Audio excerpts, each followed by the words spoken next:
नमस्कार दोस्तों, स्टडी क्यों नहीं हमारे YouTube चैनल पे आपका बहुत बहुत स्वागत है।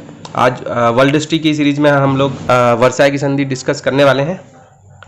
वर्साई की संधि जो वर्ल्ड वार फर्स्ट के बाद जो भी समस्याएं थी और जो भी परिस्थितियां थी उनको कैसे सॉल्व किया जाए, इसके लिए एक पेरिस में शांति सम्मेलन किया गया और उस शांति सम्मेलन में कई प्रकार की ट्रीटी की गई। अगर हम बात करें तो प्रथम विश्व युद्ध में दो ग्रुप हुआ करते थे। एक था मित्र राष्ट्रों का ग्रुप जिसमें सम्मिलित थे ब्रिटेन, फ्रांस, रूस, जापान और अमेरिका, और दूसरा ग्रुप था हमारा धुरी राष्ट्रों का जिनमें जर्मनी, ऑस्ट्रिया, हंगरी, इटली आदि सम्मिलित थे। इन दोनों के बीच जो भी युद्ध हुआ और इसमें जो है मित्र राष्ट्रों की विजय हुई और धुरी राष्ट्र पराजित हुए, और युद्ध उत्तरकाल की समस्याओं को सुलझाने के लिए 18 जनवरी 1919 में पेरिस में एक शांति सम्मेलन का आयोजन किया गया। विश्व के 27 राष्ट्रों के 70 प्रतिनिधि इस सम्मेलन में शामिल हुए और पराजित राष्ट्र को इसमें नहीं लिया गया, क्योंकि जो भी डिसीजन किए गए वो हमेशा विजिट जो राज्य होते हैं वही करते हैं। तो वहाँ पर भी यही सब देखने को मिला कि जो जीता उसी की हाथ में मतलब सारा डिसीजन होता है। तो संधि की शर्तों के निर्धारण में इन 70 अगर हम व्यक्तियों की बात करें तो 4 व्यक्ति ज़्यादा इंपॉर्टेंट और ज़्यादा महत्वपूर्ण थे, जिनमें मैं बताना चाहूँगा कि पहले व्यक्ति थे लॉयड जॉर्ज जो कि ब्रिटेन के प्रधानमंत्री थे। इसके बाद इटली के जो आर्नोल्डो थे, फ्रांस के जॉर्ज क्लीमेंसो और वुडरो विल्सन जो कि अमेरिका के राष्ट्रपति थे। 14 सूत्र इन्होंने दिए, 14 सूत्र का एक फॉर्मूला दिया, उसी के आधार पर ये विभिन्न प्रकार की ट्रीटी जो है पेरिस शांति सम्मेलन में की गई। आगे हम देखते हैं कि पेरिस शांति सम्मेलन में जो पराजित राष्ट्र से समझौता करने के लिए 5 संधियां की गई। मैं संधियों के बारे में भी आपको थोड़ा बताना चाहूंगा कि कौन सी संधि कब की गई और किस देश के साथ की गई। तो इसमें देखिए जर्मनी के साथ वर्साई की संधि थी जो कि बहुत इंपॉर्टेंट संधि थी, और ये संधि जो है इस संधि के कारण जो है सेकेंड वर्ल्ड वॉर अगर हम कहें तो ये इसी संधि का प्रतिफल था, जो कि 28 जून 1919 को जर्मनी के साथ की गई। इसके बाद जो है ऑस्ट्रिया के साथ सेंट जर्मन की संधि की गई जो कि 10 सितंबर 1919 को की गई थी। बुल्गारिया के साथ न्यूली की संधि की गई जो कि 27 नवंबर 1919 को की गई थी।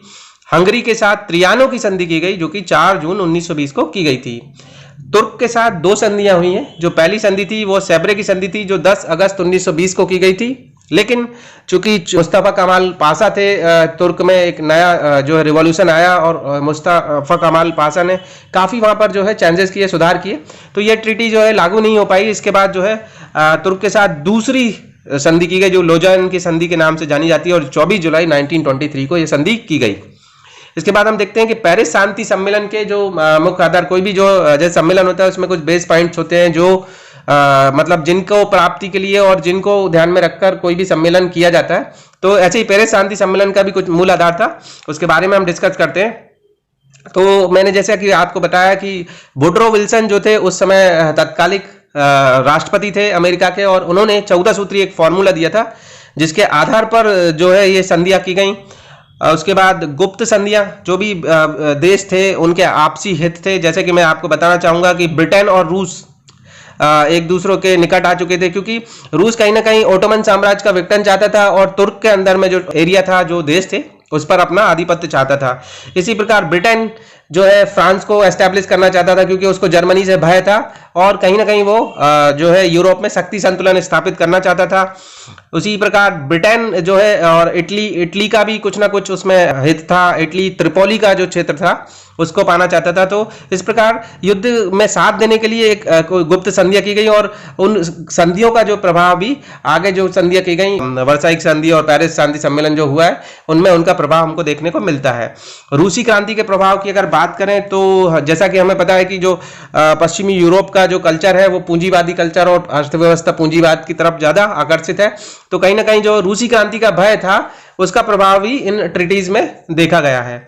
उसके बाद बड़े राज्यों के राष्ट्रीय हित की बात करें तो बड़े राज्य जो है जैसे अमेरिका, वो जापान को आगे नहीं बढ़ने देना चाहता था, क्योंकि जापान ही उस समय उसका एक बड़ा प्रतिद्वंदी था और जो उसको कम्पीट कर सकता था।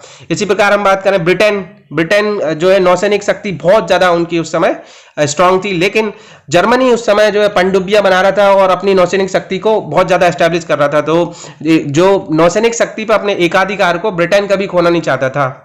उसके बाद हम बात करते हैं यूरोप में शक्ति संतुलन की स्थापना। जैसा कि मैंने पहले बताया कि वहां पर अगर दो राष्ट्र इक्वल बैलेंस में रहेंगे, एक ही पावर में रहेंगे, तो ब्रिटेन पर हमला होना के चांसेस बहुत कम हो जाएंगे। तो इस प्रकार उसने फ्रांस को ज्यादा सपोर्ट किया ताकि जर्मनी के अगेंस्ट फ्रांस को खड़ा कर सके और जर्मनी के उपनिवेशों का विनाश करना था, क्योंकि अगर हम देखें तो शुरू से ही ब्रिटेन के पास बहुत सारे जो उपनिवेश थे और वो अपना कच्चा माल वहां से प्राप्त करता था और तैयार माल को वहां जो उपनिवेशों के बाजार में खपाता था।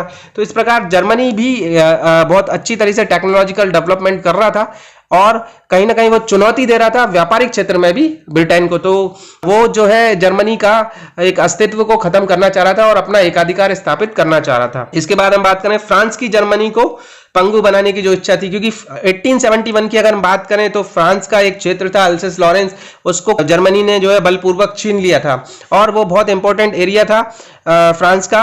इसलिए जो है फ्रांस भी एक तरीके से मौका देख रहा था कि कहीं ना कहीं वो अपने राष्ट्र को जो सम्मान को ठेस पहुंची उसको वापस दिला सके।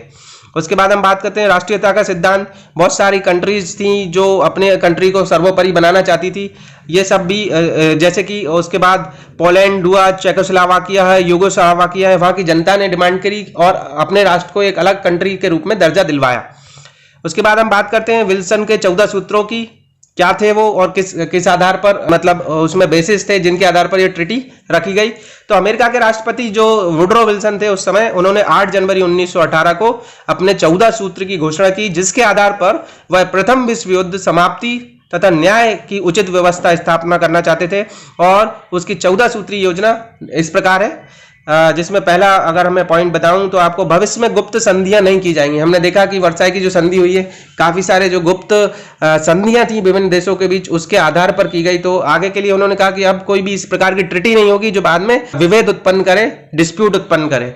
सेकंड, उन्होंने कहा शांति और युद्ध दोनों कालों में जो है समुद्र सबके लिए खुला रहेगा, मतलब जो सामुद्रिक जो अपना अधिकार विभिन्न कंट्रीज बताती थी, अब उस पर कोई का अधिकार नहीं रहेगा, कोई भी कंट्री व्यापार के लिए इसका उपयोग कर सकती है।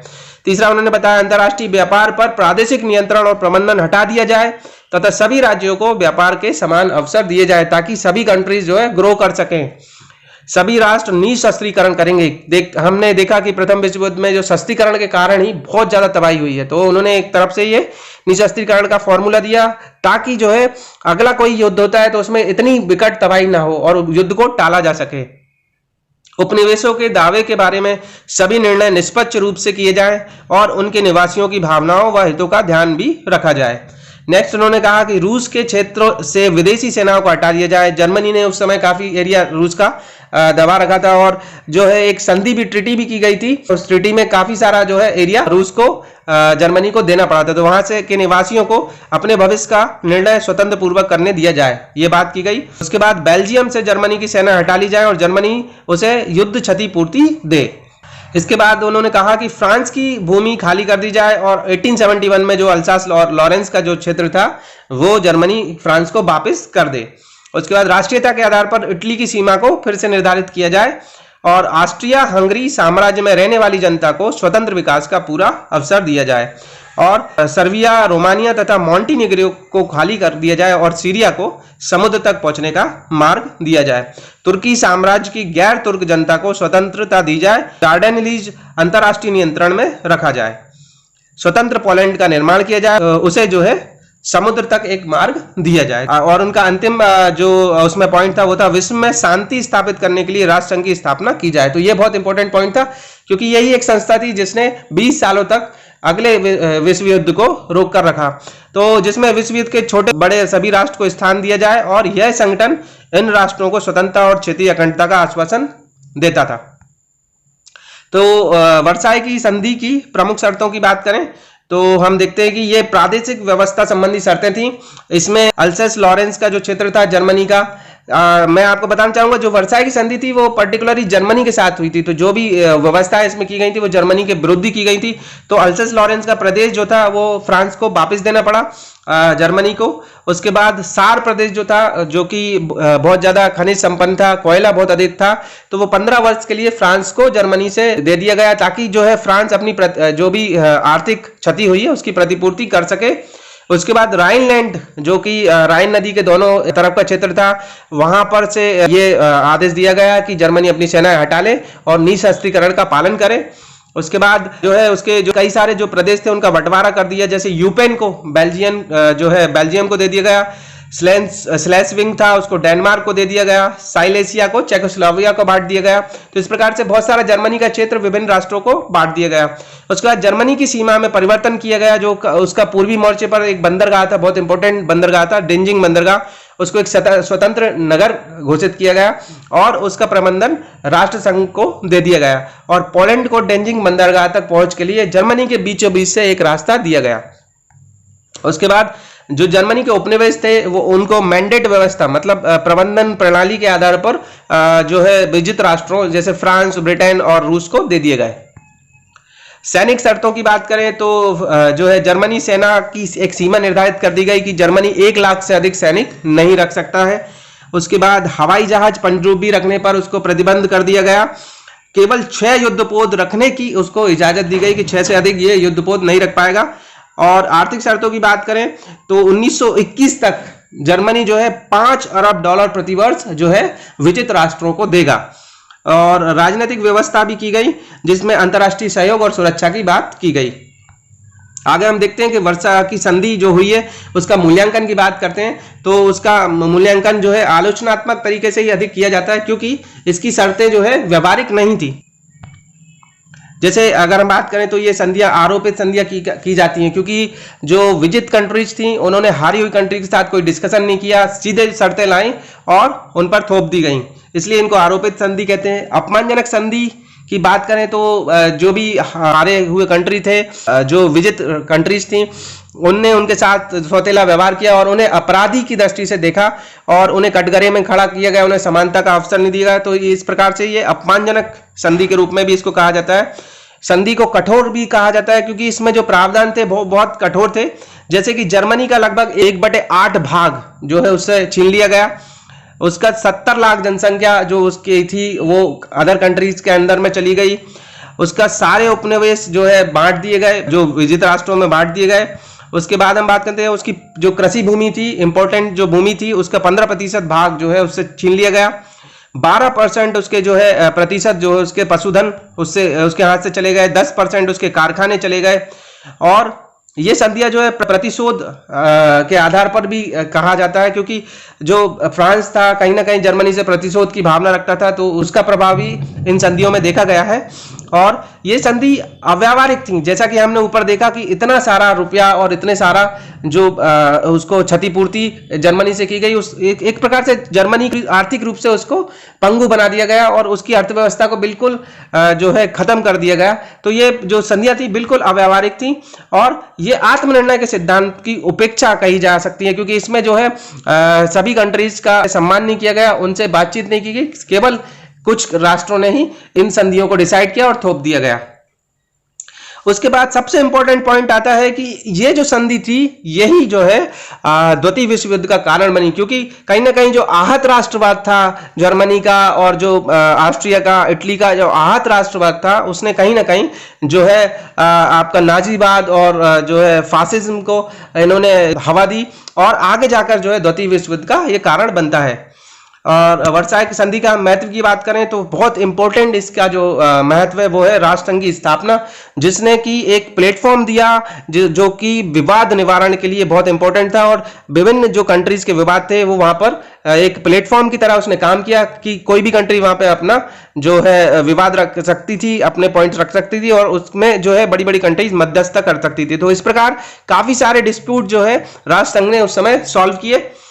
अंतर्राष्ट्रीय श्रम जो है संगठन की स्थापना हुई 1919 में। मैं बताना चाहूंगा इंटरनेशनल लेबर ऑर्गेनाइजेशन की स्थापना हुई, जिसने मजदूरों के जो है कल्याण के लिए काफी सारे प्रयास किए और काफी सारे कदम उठाए हैं। उपनिवेशों का वितरण एक बहुत इंपॉर्टेंट थी। काफी सारे उपनिवेश तो जो है प्रथम विश्व युद्ध के बाद जो है फ्री कर दिए गए, उन नए जो गणराज्यों की स्थापना कर दी गई और उनका जो है न्यायपूर्वक वितरण किया गया। मतलब जिस जाति के उपनिवेश था उस जाति में के लोगों के मतलब उस कंट्रीज को वो उनका जो है प्रबंधन दिया गया। क्षतिपूर्ति आयोग का एक गठन किया गया और उस आयोग का ये कार्य था कि आगे जाकर और कितनी राशि जो है हमको जो कंट्रीज थी जिनको प्रथम विश्व युद्ध का दोषी माना गया था उनसे वसूलना है, तो इसका आकलन के लिए एक क्षतिपूर्ति आयोग का गठन किया गया। उसके बाद नए राज्यों का गठन किया गया, जैसे पोलैंड, फिनलैंड, चेकोस्लोवाकिया, यूगोस्लोवाकिया और लिथुआनिया, जिनमें माइनॉरिटीज थी, उनको माइनॉरिटी और वहां के जनमत का ध्यान रखा गया। वहां पर जो है जनमत के आधार पर जो है उन्हें कंट्री के रूप में गठन किया गया। इस प्रकार दोस्तों हमारा जो है एक बहुत इंपॉर्टेंट टॉपिक वर्साई की संधि कंप्लीट होता है। दोस्तों हमारा जो है चैनल सब्सक्राइब करना ना भूलें। आगे भी हम इस सीरीज में सेकेंड वर्ल्ड वॉर और दूसरे रिलेटेड वीडियोस हम प्रस्तुत करते रहेंगे। धन्यवाद।